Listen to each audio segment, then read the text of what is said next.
오늘 우리 열왕기 하 4장에서 6장까지의 말씀을 함께 살펴보도록 하겠습니다. 먼저 4장입니다. 4장 초두에는 이제 남편이 죽고 두 아들과 함께 살고 있는 과부에 대한 이야기가 소개되고 있습니다. 빚쟁이로부터 빚독촉을 받으면서 이제 경제적 고통을 당하는 가운데 있는 것이죠. 이런 상황에서 이제 그녀가 엘리사에게 도움을 요청합니다. 엘리사는 여인에게 이제 그릇을 많이 빌려오라 이렇게 이야기를 하고 이제 방에 들어가서 기름을 이제 부으라고 했을 때 빌려온 그릇에 기름이 다 찰 때까지 기름이 줄지 않고 계속 흘러나오고 있는 그런 장면입니다. 이어서 8절부터는 수넴 여인에 대한 이야기입니다. 엘리사는 지나갈 때마다 항상 이 여인의 집에 머물렀고, 이 여인은 아예 자신의 집에 이제 엘리사가 머물 방을 만들어주게 되죠. 그런데 이 여인에게는 자녀가 없었습니다. 항상 그 가정에 고마워했던 엘리사는 자신의 사환 게하시를 통해 이 여인의 소원을 묻게 되고, 엘리사를 통해 이 여인의 소원이었던 아이를 갖게 해줍니다. 아이가 이제 잘 태어나고 잘 자랍니다. 그런데 어느 날 아이가 죽게 되죠. 그런데 엘리사가 그 아이를 기적적으로 살려주는 그런 내용이 소개되고 있습니다. 그리고 38절부터는 두 가지의 기적이 더 소개가 됩니다. 여러분, 왜 이런 많은 기적들이 소개되고 있을까요? 먼저는 엘리사 사역의 정당성과 그가 이스라엘의 참 선지자라는 것을 알려주고 있는 것입니다.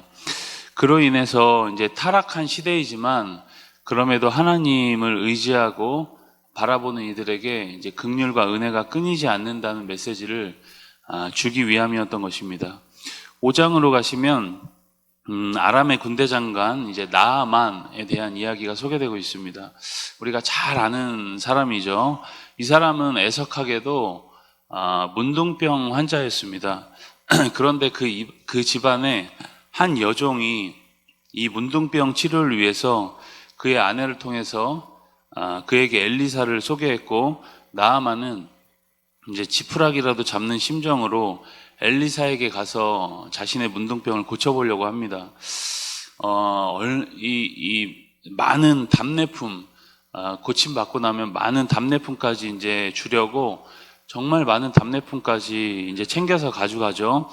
근데 바로 엘리사에게 간 것은, 엘리사가 있는 곳으로 간 것은 아니었고 이스라엘 왕궁으로 갑니다. 그는 당연히 엘리사가 왕궁에서 일하는 선지자일 것이라고 생각했기 때문에 이제 아람 왕 군대 장관이었기 때문에 아람 왕의 이제 친서를 가지고 이스라엘 왕에게로 갑니다. 그런데 이스라엘 왕은 그를 엘리사에게 보내게 되죠. 그에게 갖고 나아만은 엘리사가 나와서 이제 성대하게 자신을 맞이하고 바로 자신을 고쳐줄 줄 알았습니다. 그런데 엘리사가 나와보지도 않고 자신의 종을 통해서 말하기를 요단강가에 가서 그냥 7번 몸을 씻으라고 말해라. 그러니까 이제 그렇게 전달을 하니까 당연히 화가 났겠죠. 자기 위치도 있고 아람의 군대 장관이니까 지금으로 말하자면 국방장관의 위치니까 굉장히 높은 자리인데 자기 위치도 있고 선물도 꽤 많이 준비해서 가져갔는데 자신을 나와서 이렇게 맞이하는 것도 아니고 그냥 박대하는 느낌인지라 나아만이 굉장히 화가 났습니다.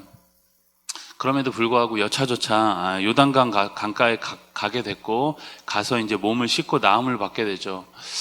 여기에는 많은 메시지가 있습니다. 구원의 혜택이 하나님을 의지하고 그럼에도 순종하는 자, 그들에게 이방 사람에게도 미치고 있는 모습이죠. 나아만은 엘리사에게 준비한 답례품을 가져가서 엘리사에게 주려고 하지만 엘리사는 하나도 받지 않습니다.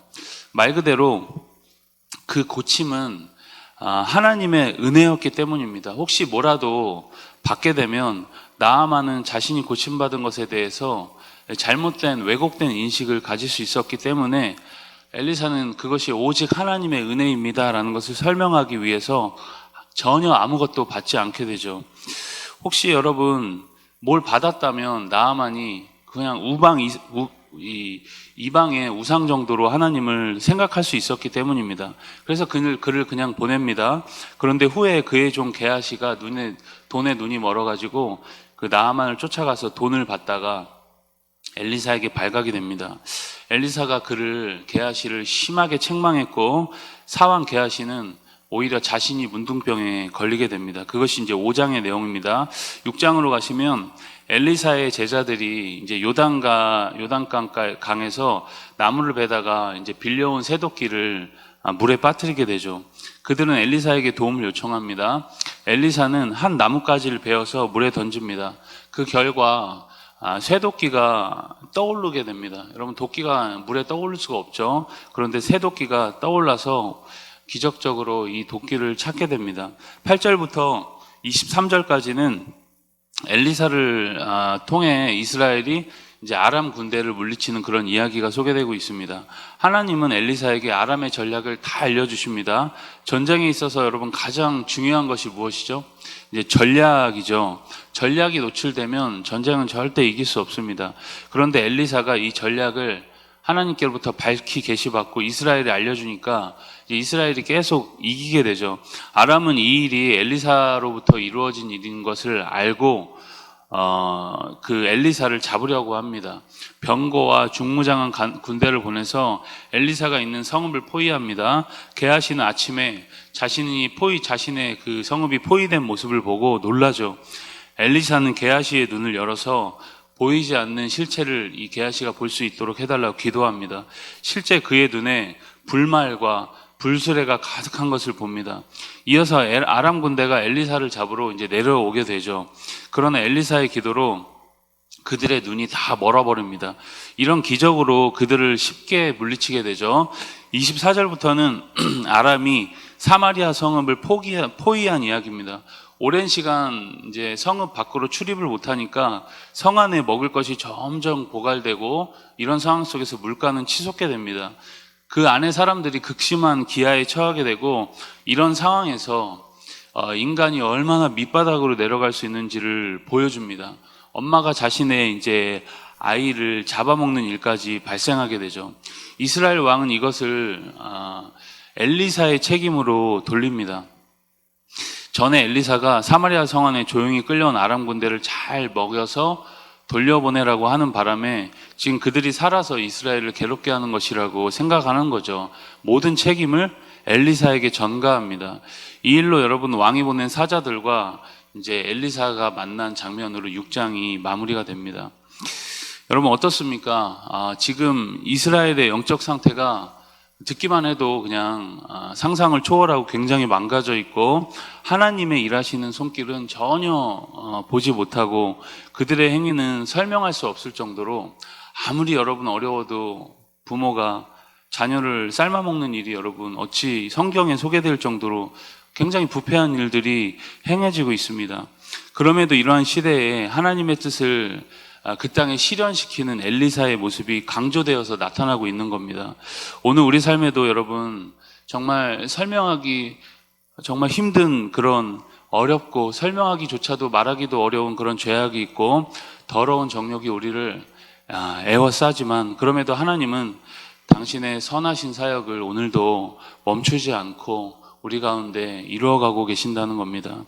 여러분 오늘 우리가 그 주님을 의지하면서 하나님의 뜻을 분별하는 오늘이 다 될 수 있길 주의 이름으로 간절히 소망합니다.